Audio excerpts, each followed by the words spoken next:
afternoon. I'm Glenn Ciccone. I'm the president of the Detectives Association.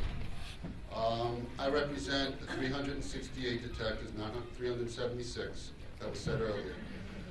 When I first became detective 17 years ago, we had over 500 detectives. So the whole trend in Nassau County has been to basically deplete our members, deplete our precincts, and reduce and reduce. Since 1972, I was watching that video, we had a million residents and we had 4,000 cops. Now we have 1.5 million residents and we're going down to 2,300 cops, basically half the number. I was hoping last week, when we said we're going to present the plan this week, I actually believed that I was going to see something that I could grasp onto. I think Jimmy and Gary and myself, combined, we have over 100 years of police, law enforcement, and Nassau County experience. None of us have been questioned about this whole plan whatsoever. The plan has been presented by a commissioner with 4 weeks Nassau County police experience. I feel that watching this plan, I felt like a crew member on the Italian cruise ship and my captain saying, hey, we're going to get closer to land. It's going to be a good thing.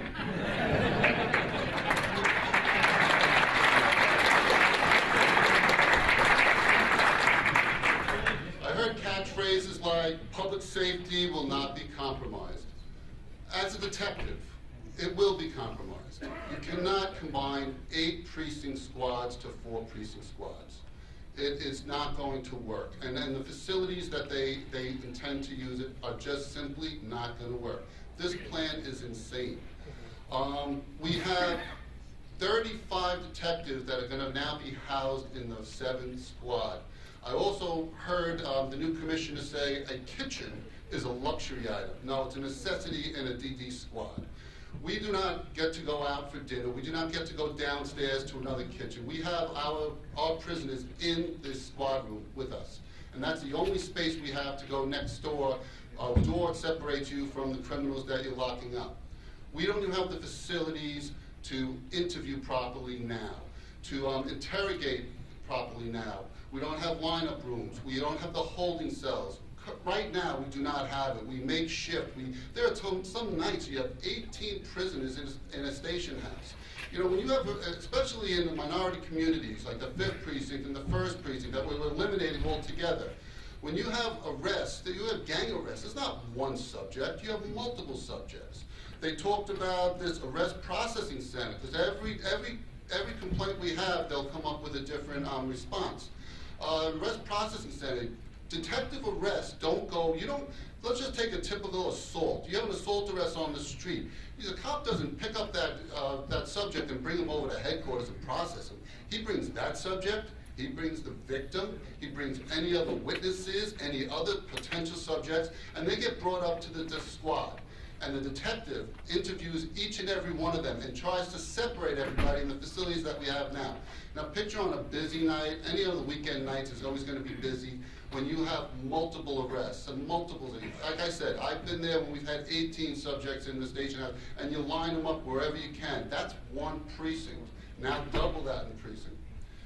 Just a few of the numbers I just want to go over. Commissioner Crumter said we have 49 narcotics detectives. Everything is fine in narcotics. Heroin arrests, yes, they probably is arguable it's not the drug of choice today. We have moved on to Oxycontin and opiates. But just through the numbers, simple numbers. In 2009, we had 390 arrests for heroin. 2010, we had 432. This is when we had a heroin task force. This is when we had 30 police officers, detectives, we had K9. We had a task force that actually went out. That doesn't mean that these are called passive crimes. They're still happening. They're just no complainants. All right, so when we go out there and we take an approach, a proactive approach to make arrests, we get the arrest. 2011, no heroin task force, 229 arrests. There's the reduction there. As far as narcotics detectives, we had 49 is what you were told. We have 41 narcotic detectives. 2 are assigned to a special investigation squad, have nothing to do with narcotics. 2 are on a wiretap with the FBI, another 3 are permanently with the FBI, 5 with the DEA, 2 are working on human trafficking, which has nothing to do with narcotics arrests. That leaves us 25 detectives currently in Nassau County doing day-to-day narcotic arrests.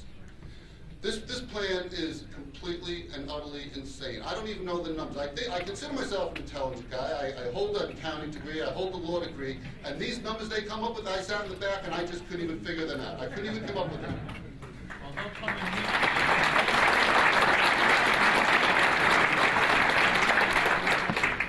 One other thing, I know Gary touched upon it when you talk about DD bosses. In the precinct squads, you have the numbers went up.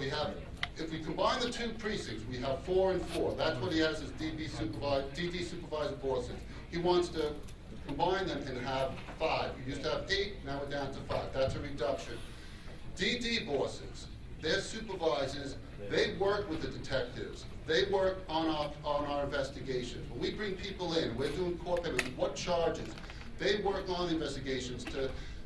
You have a case jacket, you put your name on it, that's not solved that night. That might not be solved for weeks, maybe even a month, maybe even months on end. Those DD bosses are working with the detectives to eliminate 3 of those DD bosses down in the precinct. That's that much more work, and these crimes will not get solved. And that's the bottom line. If you reduce this down, it will have an impact on public safety. Do not vote for this. Thank you.